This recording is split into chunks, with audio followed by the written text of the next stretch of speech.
So welcome to episode 9 of the Breaking Bio podcast. I'm your host, Stephen Hamblin from the University of New South Wales in Sydney. And we have some special guests with us today, but first I'm going to get to our regular co-hosts. Hi, this is Rafael from Akron, Ohio. Hi, I'm Tom Housley from the University of Stirling in Scotland. And for those of you at home, that's Rafael Maya, who can't say his last name. God damn it, who cares about my last name? One day I'll get it we're gonna right get that someday. right. Yeah. One day. All right. But with us on this low-budget roadshow is the Bug Chicks today. So wave hi, Bug Chicks. Hello. And that plays well in the audio version. So you may know them as the Bug Chicks on Twitter. You may have seen some of their videos, their science outreach. But they're here today to tell you all about what they do. So let's have it. Great. See, I have a great interviewing style, right? You're a giver. I can tell that you're a giver. Yeah. So we're the Bug Chicks. I'm Kristie. I'm Jess. And we're entomologists. Yeah, we're entomologists, and we often read each other's minds and finish each other's thoughts. So beware of that. We have our master's degrees from Texas A&M University, and we decided after we graduated that we wanted to teach the world about insects and spiders. So basically the umbrella of what we do is we teach about insects and spiders and arthropods in general. We do it through videos, which you guys can check out on our website if you haven't seen them. Yep. We did have a podcast at one point. We did. Through Texas A&M. It was great. And we do some in-person teaching, and we do big projects with nonprofits as well. Yeah. So it's a combination of all sorts of different types of media, and we're zany and a little silly, and but I would say that we are science communicators. We're science translators in a lot of ways. We just translate it in a way that maybe people haven't seen a lot of before. So that's us. So what do you guys think your main audience is? Who are you targeting this for? Well, with our first few videos, they're targeted toward sort of elementary and middle school students. For teachers. Well, and we did a set of videos for teachers who teach younger kids. Mm-hmm. But we recently finished up a project with Texas A&M, and it's for one of their courses for undergraduates. So we kind of teach everybody. Yeah, we bounce all around, and that's always what people ask us, especially in the video world, like, who's your target audience? And we're horrible at answering that question, because we want everyone to be our target audience, because I think that everyone encounters insects and spiders, and so I want to just convert everyone into being outdoors. So I never want to sort of close in on just one area. And I think we teach undergraduates in kind of the same way that we teach kindergartners. Mm-hmm. We don't really dumb anything down. We speak the same language to both sort of subsets of students. So everyone's our audience. You are our audience. Me?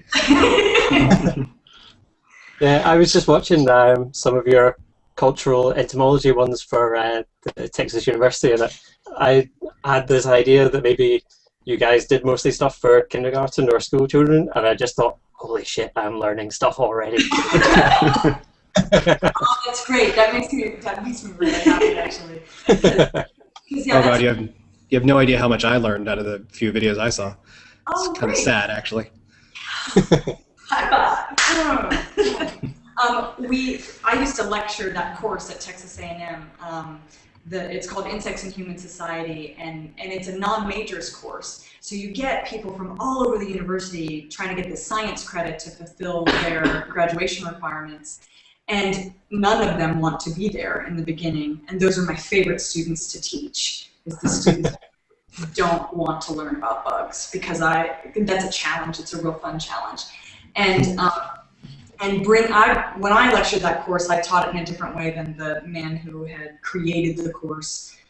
He teaches with magic tricks. He's awesome. His name's Dr. Roger Gold.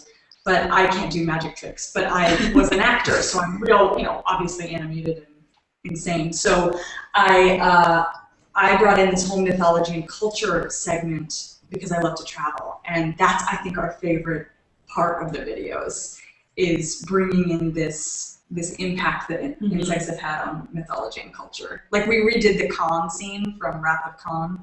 Star Trek. Nice. In our shed. We did it in our shed. With live earwigs when we're crawled into Jessica's ear. It's good. Oh wow, I think there was some geekgasm somewhere. Yeah. So kind of building up on that, like not your target audience, but what audience do you think you get like a stronger response? Like people get really into it. Is it like mostly other scientists or like kids? And well, we have a lot of people our age, like between like 25 and 35. Keep that nice and broad there. But yeah, like people our own age, I think, are the ones that are and also just parents of children. When we teach in the schools, obviously the children really like it. We have a big arthropod zoo that we bring, and it's very interactive. They get to touch and pet and hold, and that's sort of like basic insect outreach. But we have some kids that they are young, they are little, 3 to 5, and they will watch all of our videos. We were contacted by a woman in Seattle who's a nanny, and her kids work all week to get 100 points by doing tasks and chores and learning exercises to get 15 minutes of TV time. And every week they choose the bug chicks, which is, Nice. out of all of the crap on TV that they could choose, and then they choose the bug chicks. It's so exciting. And so we actually drove up to Seattle to meet these kids, and we were in Seattle teaching at the Burke Museum and just decided to meet these kids, and we did a sidewalk bug show for them on the sidewalk in Seattle. We brought all of our bins and we're like showing them tarantulas and making forts on the sidewalk. Yeah, we made a fort to show the fluorescence of scorpions, and so again, I think we don't care as long as anyone's interested.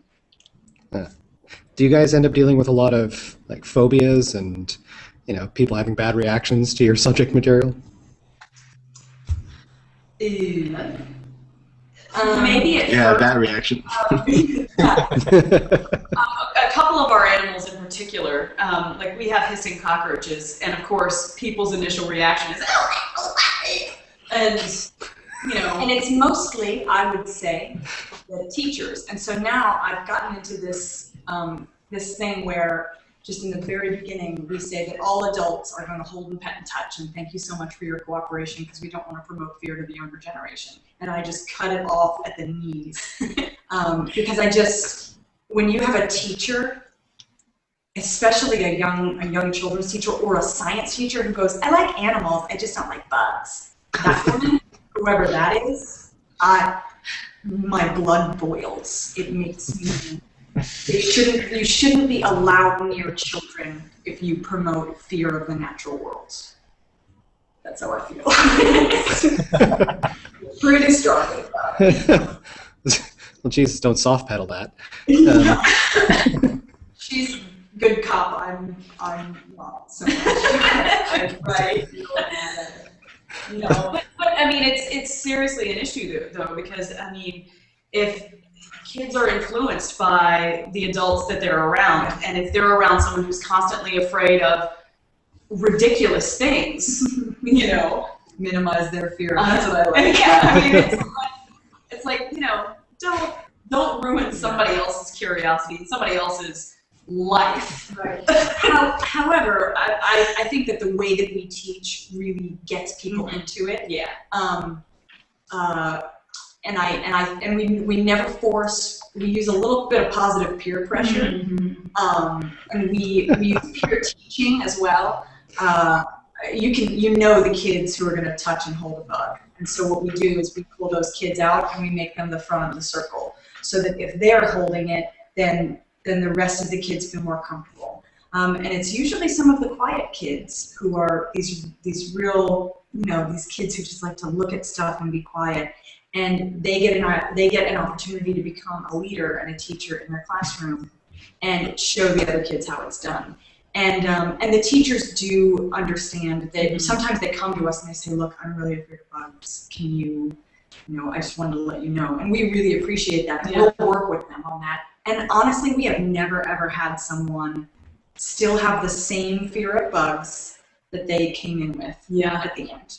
There was a woman at a workshop that we did a few months ago who was absolutely terrified of spiders. And she spent the entire workshop in another room. And then as we were packing up to leave, she came up and she was talking to us from the doorway. And as we talked, she got progressively closer and closer and closer to us.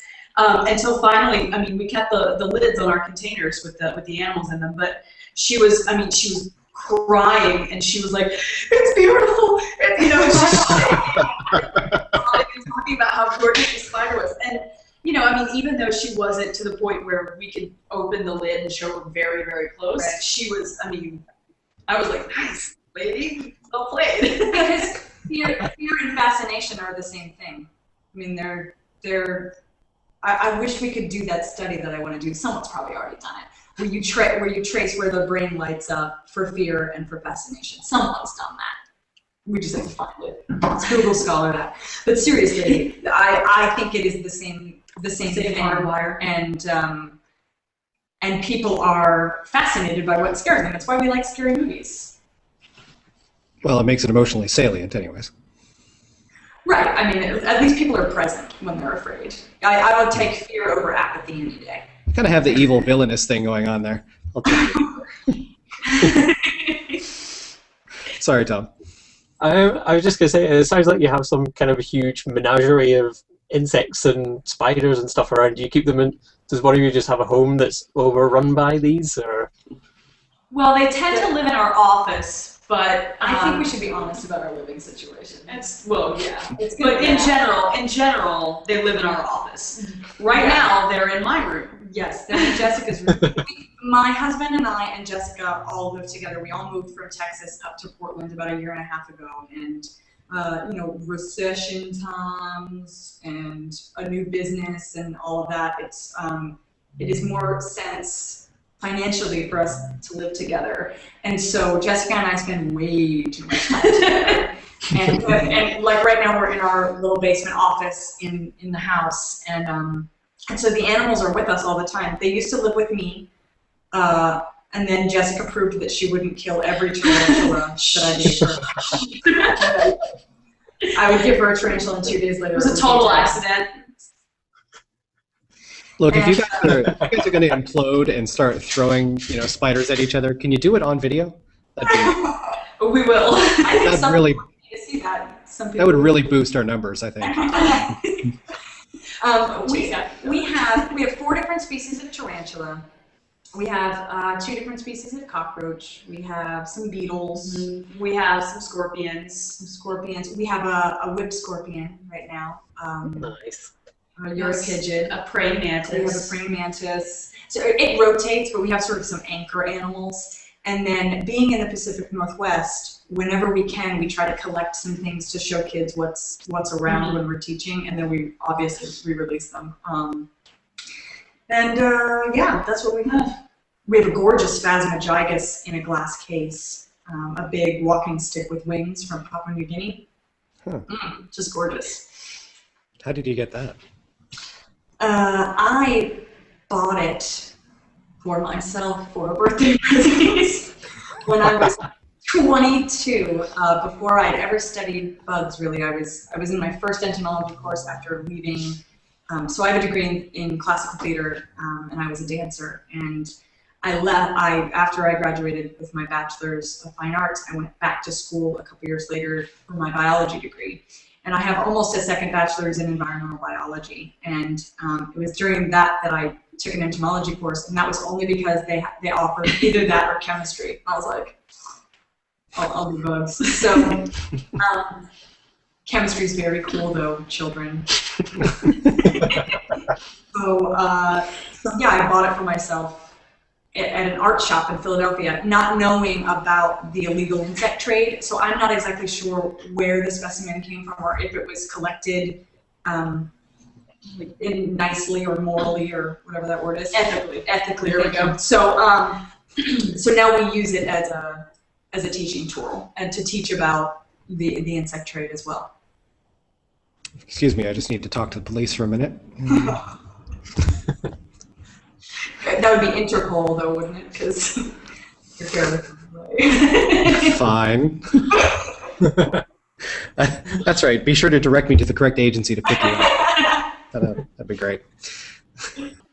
I gotta ask this, even though it may seem like a bit of a dippy question, but do you guys take any static for using the name bug chicks, in the more informal usage of the word, rather than the scientifically correct? Okay, for bug or for chicks? Bug. Bug. Okay. Because it's an interesting question, both of those. Actually, yeah, you can address both of those if you want, but. Well, for the chicks part, okay, so for the bugs, there was one woman in particular who just came flat out and called us on it. We were at the National Science Teachers Association convention where we sort of launched as the bug chicks for the first time. And she said, I'm not even going to talk to you because you're not being scientifically correct or something like that. And so that really made me, first of all, like, we know because we have our master's degrees in entomology, so we get it, we understand. But we're not here to teach other entomologists. We're here to teach the general public. And the general public uses the word bug. That becomes a teaching opportunity for us. So whenever we are teaching, we talk about the term bug and what it really means, and so we just use that as an opportunity. And I wrote a blog post about this specifically because I'm a little bit of a stress bucket and it kept me up. I was like, oh, should we be the insect girls? I don't know. Or the arthropod chicks. It just doesn't. Well, the true bug chicks might work. True bug chicks. But then we can only talk about, heteropterids. Yeah. And we don't want to just do that. So, and for the most part, that was the only one that was sort of, like, she was really obnoxious about it. But we've had some questions. Like, why are you guys called the bug chicks if you teach about everything and So I mean, but beyond that one incident, there hasn't been any flack or anything like that. No. And I think most science, most of the people in academia that we work with understand that we are using that for a very specific purpose, and that's to teach about arthropods in general. And we haven't caught flack from the people that we care most about, and we asked them about it before we did it. So that's how I feel about that. What do you guys think about it, though? I have absolutely no problem with it, but I don't know. Tom, what do you think? No, I don't have a problem with it. I was going to demand immediately that you stick only to the hemiptera. No, I think it'd be fairly churlish to get on anyone's back about that, especially if you were called something like the creepy crawly chicks, then that would just be weird. Yeah, exactly. And we should get the opinion from the resident bird guy. Yeah, as someone who studies bird and speaks English as a second language, I didn't even think there was an issue with that. Absolutely. So that ground you have covered, yeah. Wonderful. We've passed the Eagle River. Yes, your scientific peers have decided it's okay. Yes. So now the scientific usage of chicks. Yeah, you guys alluded to that. So chicks thing. Some women are really uncomfortable calling us bug chicks. They call us the bug ladies. And, when we first, so this idea was pitched to us, before, back in the day, when I asked Jessica to be my partner, my business partner for like science communication and teaching, I had this company called Solpugid Productions because I studied Solifuge arachnids in Kenya. And so I named our company Solpugid Productions. No one is going to say that. No one can spell it. No one can read it. No one knows what it is. It was the worst idea I've ever had. I am mature enough to say that I have a lot of great ideas. That was not one of them. And so, Well, there's no trademark confusion anyways.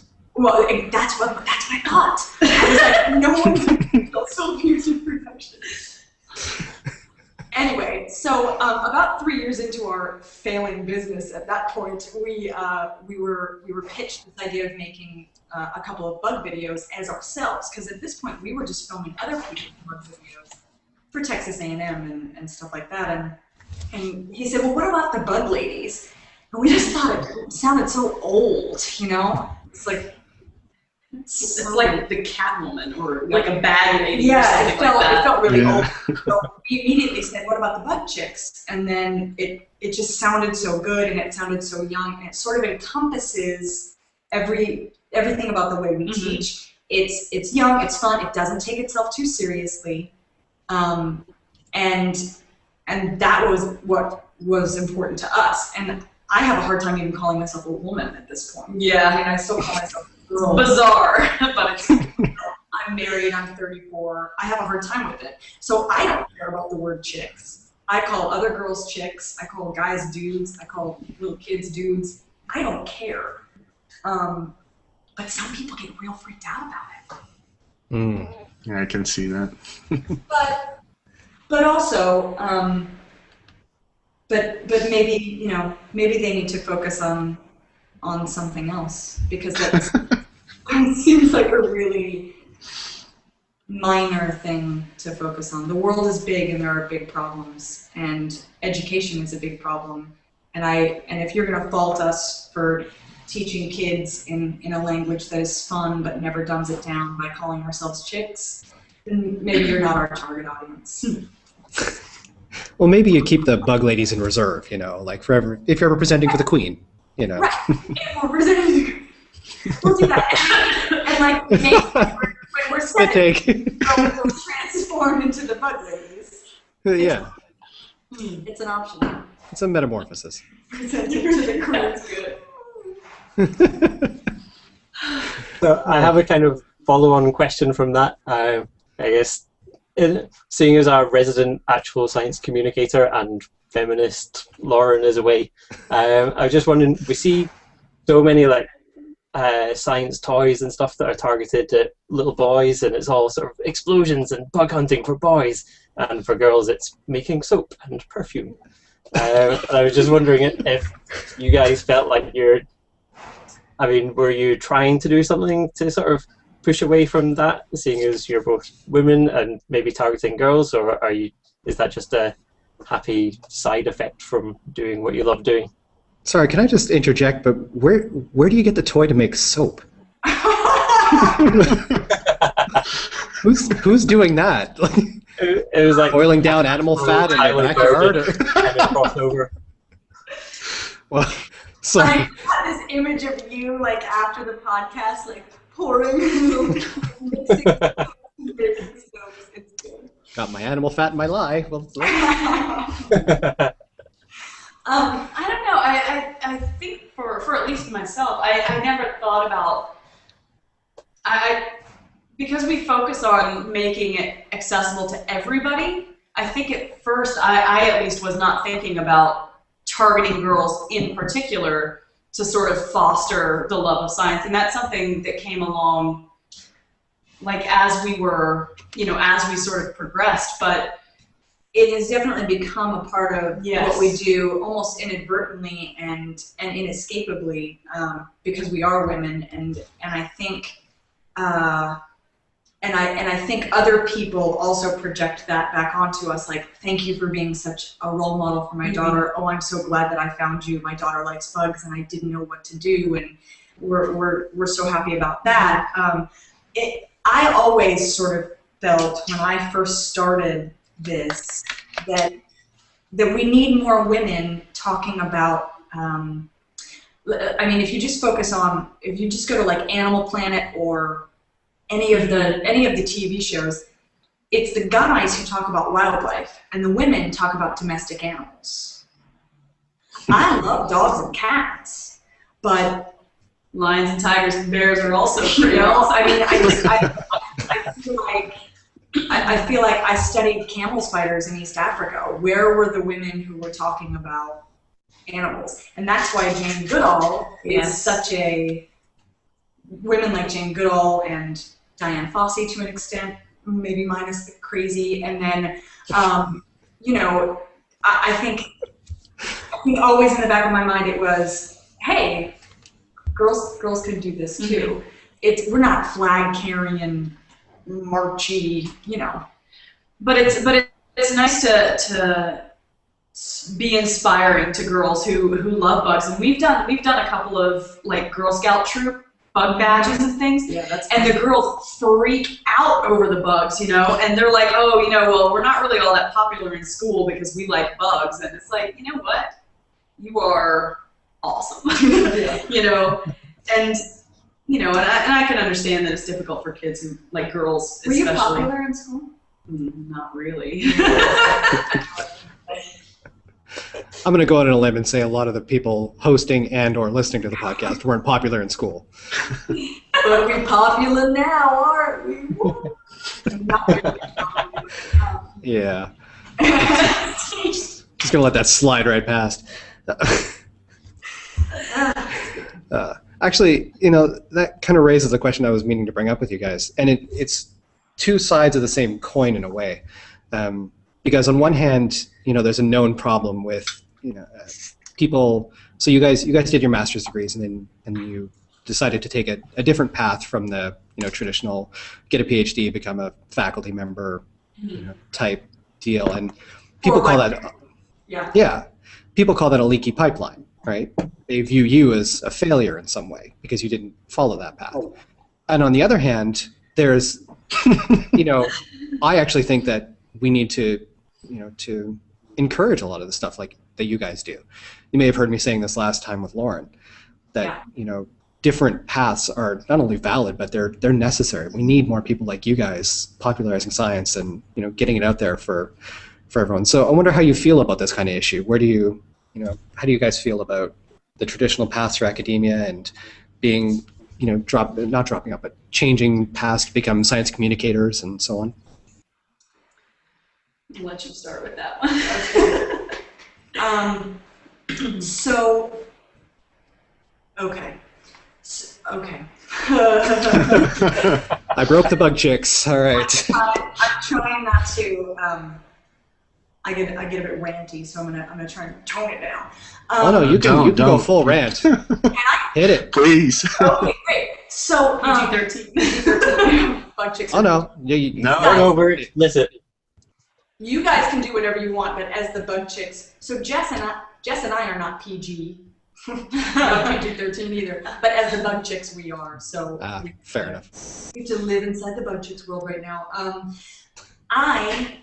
I feel very strongly about this. I feel that, you know, when you're in grad school, you would hear, "Oh, are you here to do a PhD?" And someone would go, "No, just a master's." Like it were just makes. I think we should get rid of the word "just" in the English language. It is a nasty, evil word. I think that we desperately need. I agree with you, Steve. That we desperately need to diversify the outcome of science education, because you can't just go through this idea of undergrad, master's, PhD, or the worst, undergrad straight to PhD, and then you become a faculty member, and then you live in that world that is created around that world, and nothing really gets out of that world in a lot of ways. And we need people who can bridge the gap, can translate, can show the science world for what it really is. There are so many characters in the science world, and I think people don't understand that science is full of personality, and we need those personalities to shine. And I was very lucky to have a major professor when I was a master's student who recognized that I personally was not going to follow the normal path. I have a degree in theater. I think he knew that already, but my path was going to be very different, and I warned him about this. I was like, look, I might get a PhD someday. that's not like that option is closed to me, and it's definitely something I'm interested in. But for right now in my life, I feel that my role can be more effective doing what we're doing right now. Yeah. And also, Kristie mentioned the translating part. You know, how can you expect the next generation of scientists to be like, how can you expect a lot of people to want to do science if it's not taught to them in a way that they understand? Because scientists read scientific journals. You know, people like non-scientists generally don't read that stuff, and if they did, you know, what basis do they have to actually understand the research that's in there unless someone is around to teach it to them? You know, so I think that you know, even though we are not in academia, you know, that the outreach part of it, and anyone who wants to do outreach, I think it's necessary. It has to be there, you know, to encourage the next generation. Yeah, we're essential, basically. So, I mean, you touched on a bunch of topics that we covered here in the past, like the value of a master's and alternative careers and doing outreach, which is something, you know, we worry about a lot, and there's a lot of people that have been really interested in this. So I wanted to go back. You mentioned before your previous failed business attempt. So I was kind of curious, like, so how are things doing now? And like, if anyone that's viewing this that might be interested in either pursuing that, like a more outreach-based career, or completely changing, like, what would you suggest, like more like in practical, like how to get it done right, you know? And if you want to send us your financial statements, we'll post those up on the blog. I'll just open my empty wallet and I can just. You know what?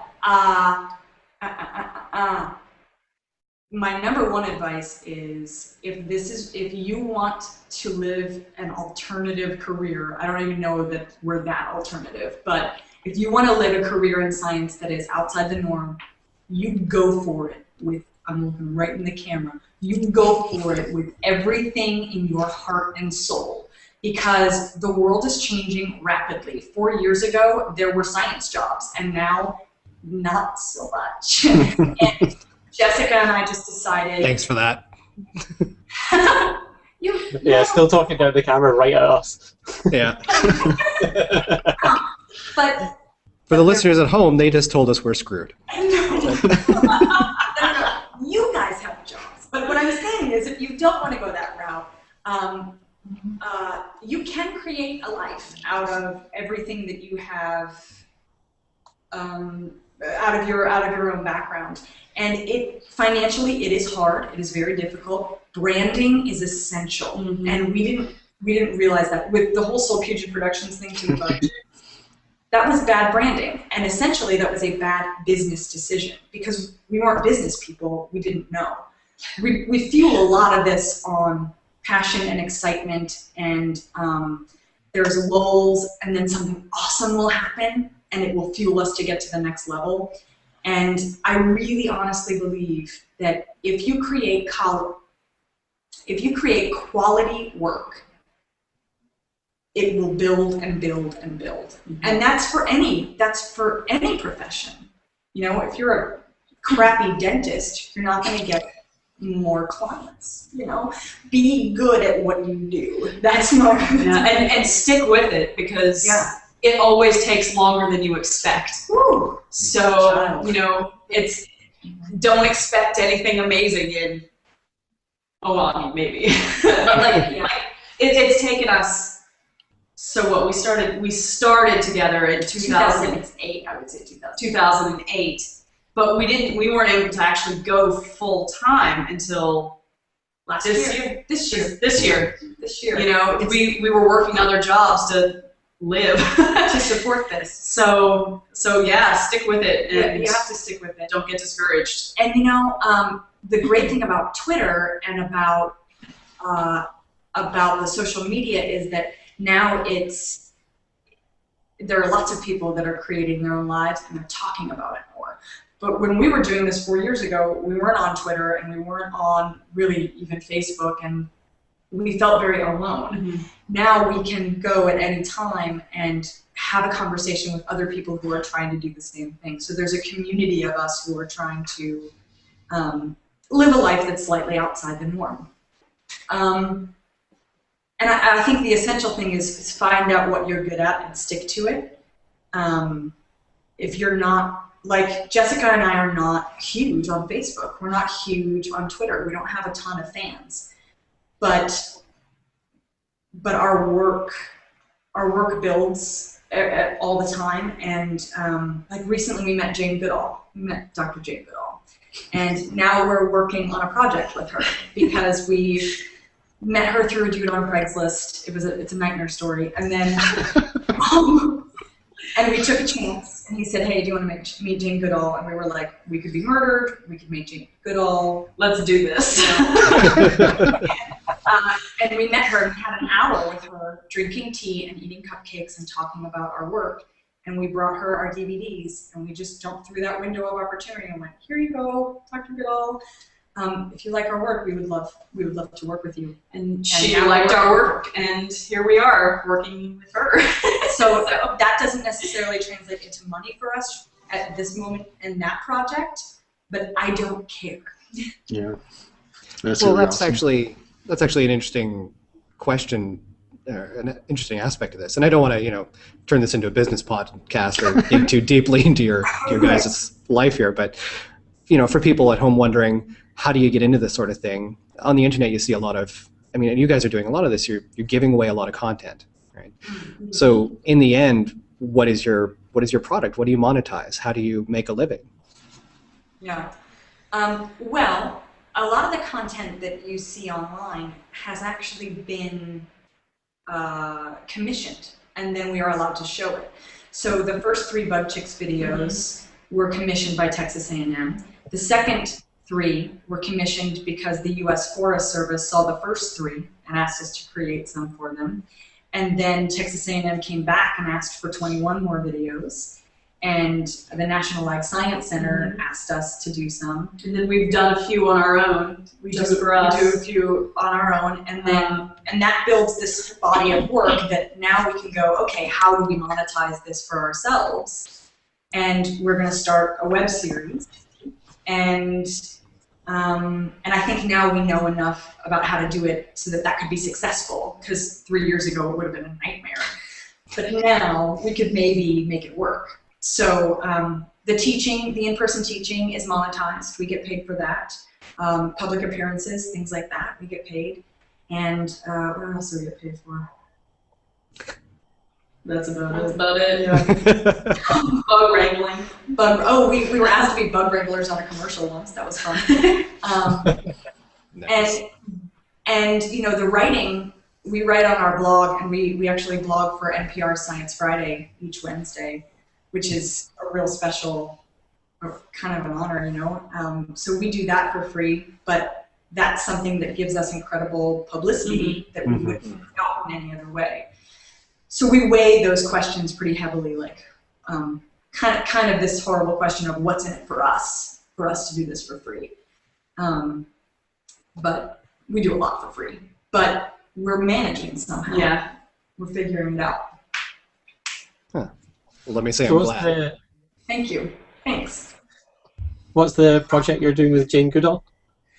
It is an arthropod conservation of the Eastern Arc Mountains in Tanzania project. So we're gonna build the library, okay, and we're gonna have the library supplied with computers and resources, and books, and things like that. And all of the roots and shoots clubs in the surrounding communities will have this as sort of a centralized meeting place.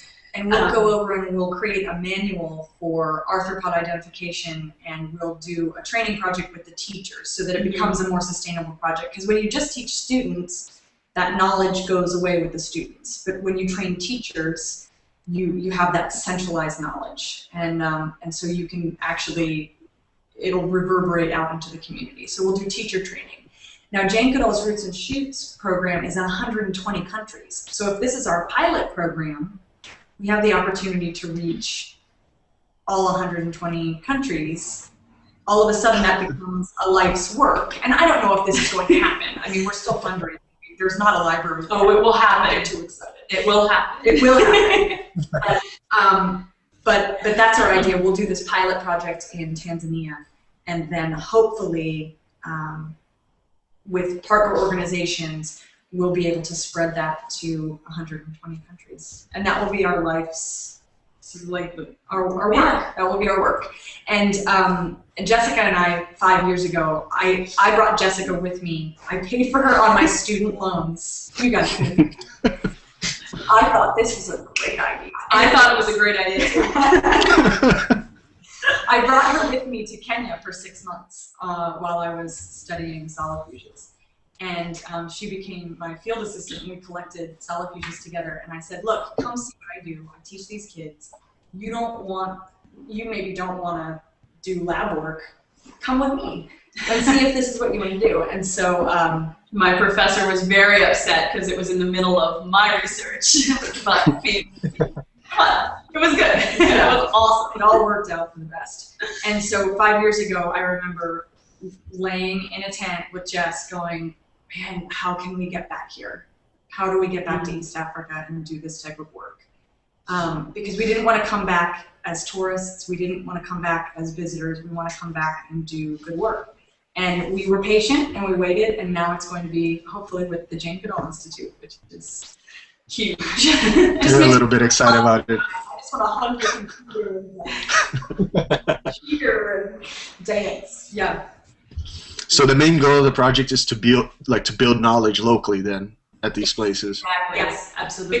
Because this area that we're working with, there's a lot of what are they called? The mountaintop forests. Yeah. Where they're isolated and they're surrounded on all sides with agriculture, and it's just the farms are sort of encroaching on these forests, and no one really knows what's in them, And yeah. So part of that's going to be figuring out. Cataloging the species. Yes, exactly. What kind of animals are there and making a record of it. Really important. It's really cool. That does sound really cool. Although really all I got out of that is now I know somebody in East Africa. Do you want to work in East Africa? Oh God, I would be terrible. I am not a field biologist. Just in general? Or there in particular? I just everywhere. Jesus.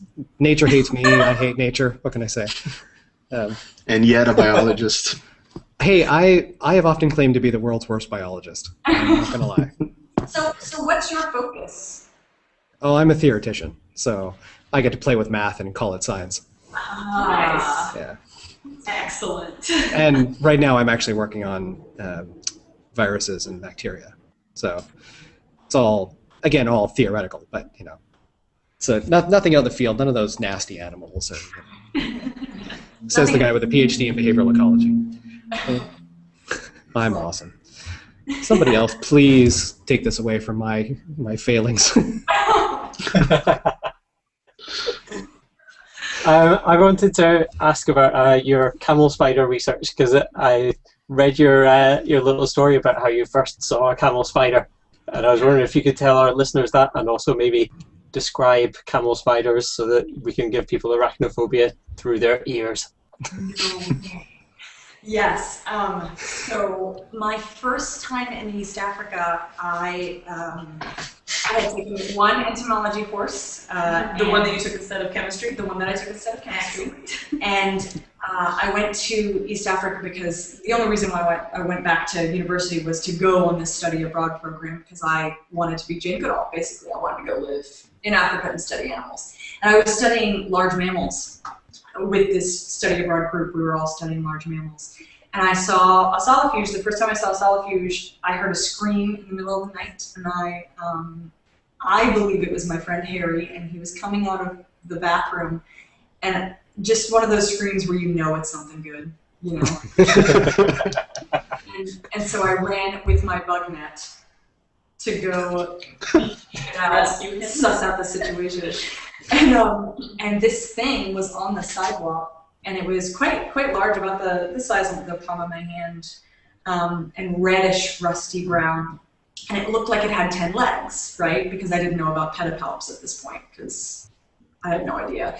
And I went to get it with my net, and it ran up the side of the bathroom, and it stopped at eye height, and it turned, and it opened its chelicerae, right? Its big jaws like this, and it raised up on its back 2 pairs of hind legs, and it hissed at me. And that was it. I mean, that is my story of love at true sight. My life changed the moment I dedicated myself to, I wanted to study that animal in East Africa, in Kenya. That's what I wanted to do. And so 3 years later, I found the only dude who had studied them in Africa in the last 100 years, and he became my professor. And he was at Texas A&M, and I went back to study camel spiders. So solifuges, right? They're arachnids. They have long leg-like pedipalps with a suctorial organ at the end. It kind of looks like those Garfields where they go baby on board with the little suction cups, yeah? And they can climb surfaces with just their pedipalps. So it would be like us climbing a skyscraper with our lips, right? And so their legs kind of hang as they climb. And then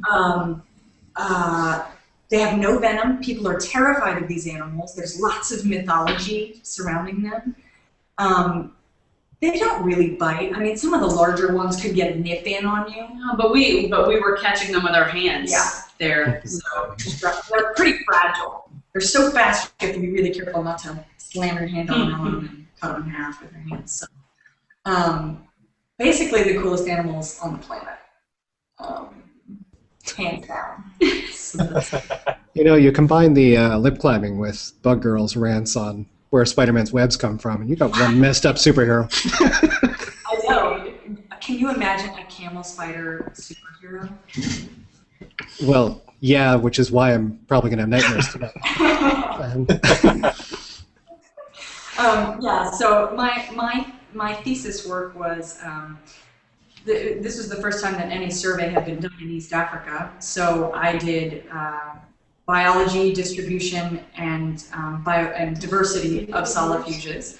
And then I did a feeding behavior study to see not just what they ate, but what they were capable of eating, because there are so many anecdotal reports in the literature about them being able to eat anything that I wanted to do a test on that. It's hard statistically to run a test on that, but I fed them some pretty noxious ants and some millipedes with repugnatorial cyanogenic compounds, and did a feeding study on that. And then what was the third? I was just wondering what exactly you meant by that, whether you just have a camel spider in a room and you just start pushing like sheep and small children in. Why didn't I think of that? It would not have been an elegant experimental design, but it would have been awesome. The Scotsman goes to sheep. There's, Always. So yeah. And then small children. It's a modest proposal for spiders. and then I did a trophic level study. Also, I dissected burrowing owl pellets from the southwest of America and determined the abundance of solifuge prey as compared to other arthropod prey in the burrowing owl pellets. So I did a trophic level study. And then my last chapter of my thesis was on the importance of education in science. Nice. That's what I did for my thesis. A bit all over that. Yeah.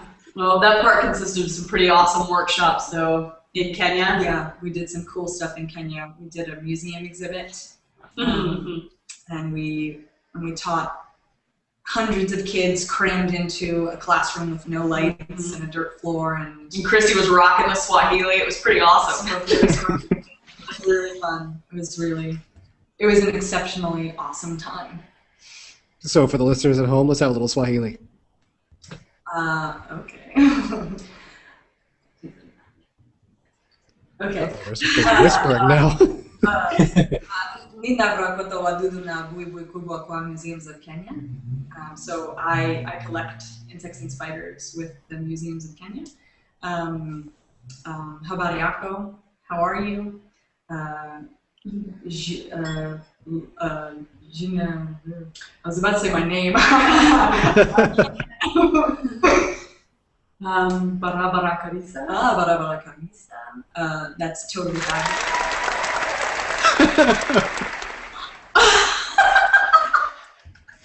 Thank you. That made me happy. You were really happy. I couldn't resist. I'm not gonna lie. Yeah. So that's a little Swahili. I know more Shang than I know Swahili. Shang is the Nairobi youth slang. And being a blonde girl in Nairobi, it helps to know girl slang, I found. So, there was an incident at the Matatu stand where the buses there, and we were being separated, and Jessica was being manhandled by all. It was our third day in Kenya, and I'm being dragged off in one direction, and Kristie's being pushed off in another direction. And Kristie she just yelled, I don't even remember what it was. I yelled a football saying, which basically... You should still keep it PG-13. Yeah. I yelled basically, calm down, the field is small, you're going to hit the wall, which is this it's like an indoor soccer saying. Yeah. It's to get everyone to calm down. But everybody calm down. Yelled it, and then no one bothered us at the Matatu stand. For 6 months. They were like, they're cool, just let us. This is their bus. This is where they go. That was nice. But Jessica and I bought a truck. We bought a 1960s, 70s Land Cruiser on a credit card. For those of you listening at home, that's generally a bad idea. That's not a good idea. It was a business credit card, and I maxed it out in the first day of being in Kenya. We bought this truck, and it was huge. It was so tall that I could not reach my hand up. And inside, we could almost stand up completely. It was amazing. We got spider stickers put on it, and we called it the Bui Bui Kubwa, which means big spider. And it was green, it was huge. And every time we'd come in from being out in the field, they would open the gates of the campground that we were staying at, and they'd all be like, Kubwa! Boy, Kubwa! As we drove in, that was awesome. It was a pretty rock star. I wouldn't do that. But being in Kenya was pretty fun. And it was a nightmare. It lost gears as we were driving up the Rift Valley. I had to start it in third gear. It was a pretty epic truck. We lost our brakes. But then we sold it to the president of Earthwatch in Kenya. For the same that we spent on it. So it's quite a nice return there. It's all right. So I'm just looking for a news story about the president of Earthwatch going over a cliff because he has no brakes. Well, it's a bad thought. Yeah. Remember, you said that on air. This is... Yes, we did. Dr. David Harper, he bought our truck. He's the director of Earthwatch in Kenya. Yes. He is.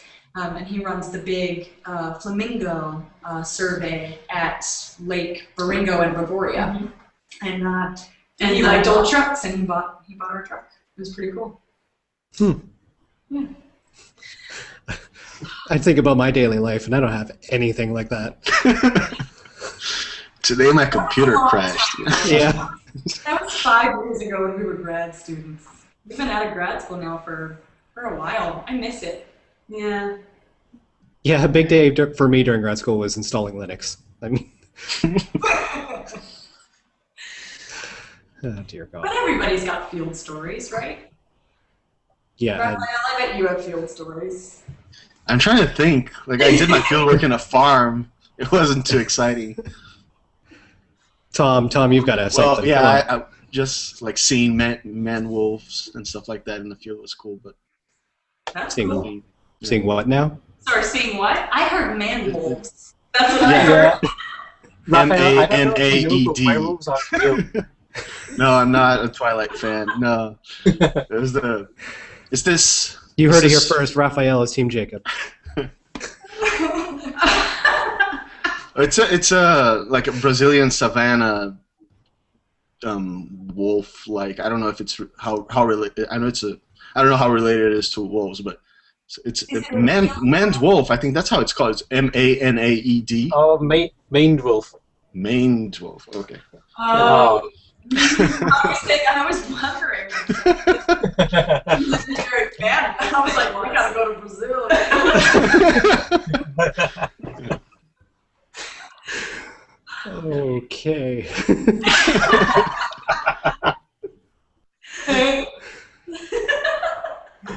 I'm sorry to say, That's- the best story I have is of a zebrafinch pecking the crap out of my hand. I mean, that's all pretty I good. got. Tom, what do you? Dude, I just stand in a laboratory all day and watch crickets have sex. I occasionally wank them off. What is it? And sorry, and do what? No. Don't worry. Every podcast, in some fashion or another, comes back to wanking off crickets. It's Okay. You heard that. Okay. Not allowed to repeat. I thought I didn't hear it right. But Oh, you did. You did. We try not to, but we do anyways. Nice. They're very easily pleased. Good to know.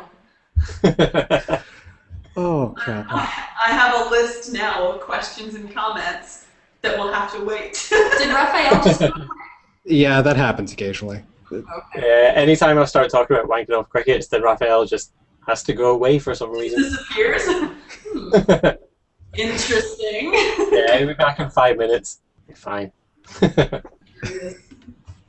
Yeah. Stop. What? Nothing. Well, we've actually been going at this for about an hour now, and I could do this all day. You guys are awesome. But any other questions for the bug chicks here? We should definitely have the standard. What's your favorite bug?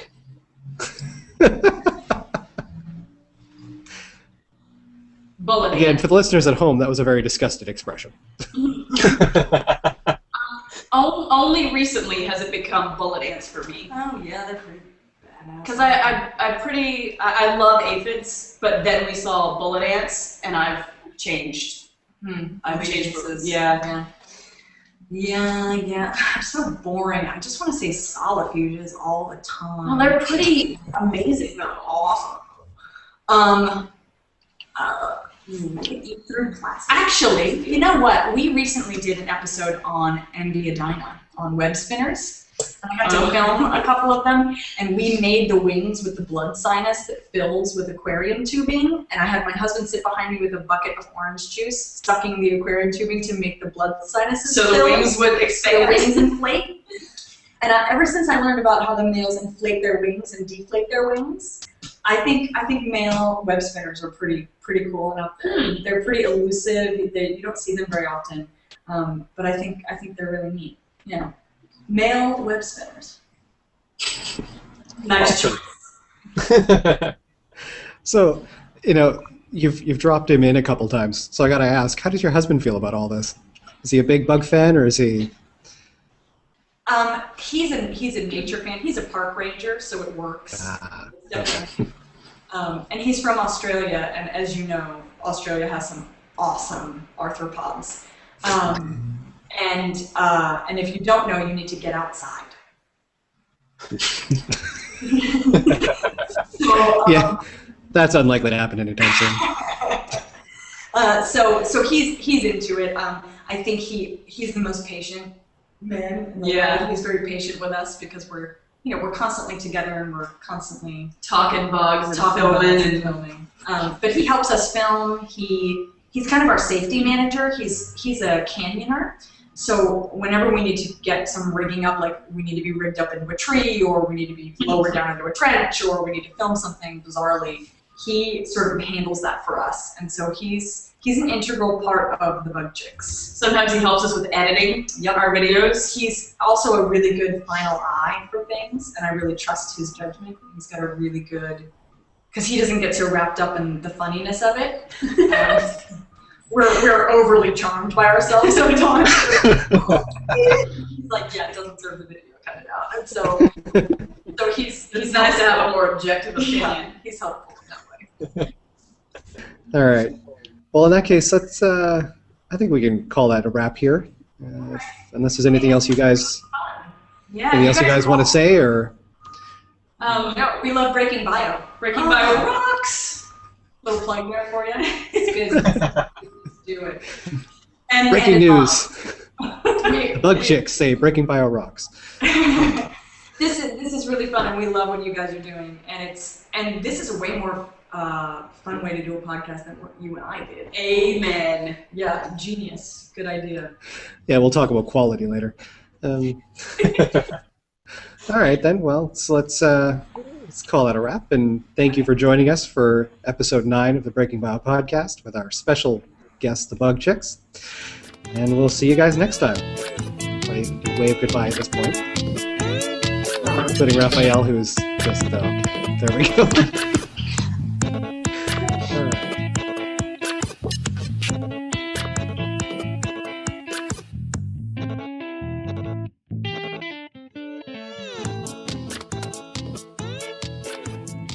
If you'd like to see some of the Bug Chicks videos and learn more about our work, you can visit thebugchicks.com. And you can also check us out on Twitter at @thebugchicks. The word kalembola comes from the Greek kol, which means glue, and embol, which means bolt or wedge. This refers to an organ called a coliphore on the underside of the abdomen that secretes a fluid that helps keep these little guys hydrated. It inflates, stop it, it inflates and can reach all over the body.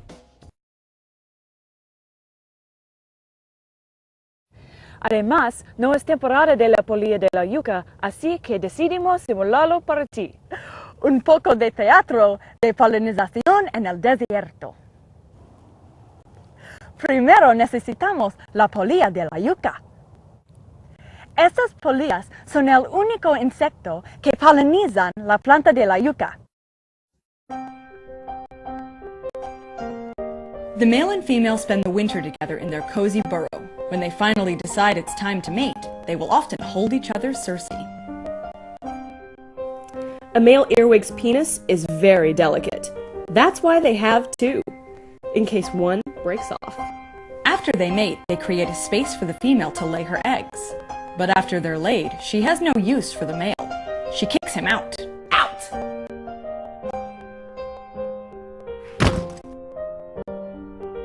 The female then cares for her offspring alone after they hatch, but her patience does run thin. If her young stay too long, she'll eat them.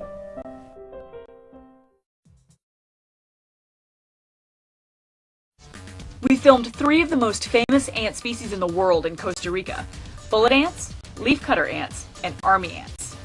We are sitting right next to a bullet ant nest. Bullet ants are Paraponera clavata, and they are infamous in the neotropics for their intense, brilliant pain of their sting. This is the nest right here. See this right here? I'm pointing my little stick at it. They build their nests out of soil at the base of trees, and they forage in the treetops and along the branches. And so every night that we've been out this week filming, we have seen bullet ants, and they're hard to miss. The workers are about an inch long. They are a shiny black with lots of hairs all over their bodies. We filmed a bullet ant stinging repeatedly a large caterpillar and trying to drag it up a stem. Praying mantis kung fu. There is a style of kung fu that is based on the predatory hunting methods of the praying mantis, complete with wrist strikes and hits to pressure points and really low stances, and it is awesome.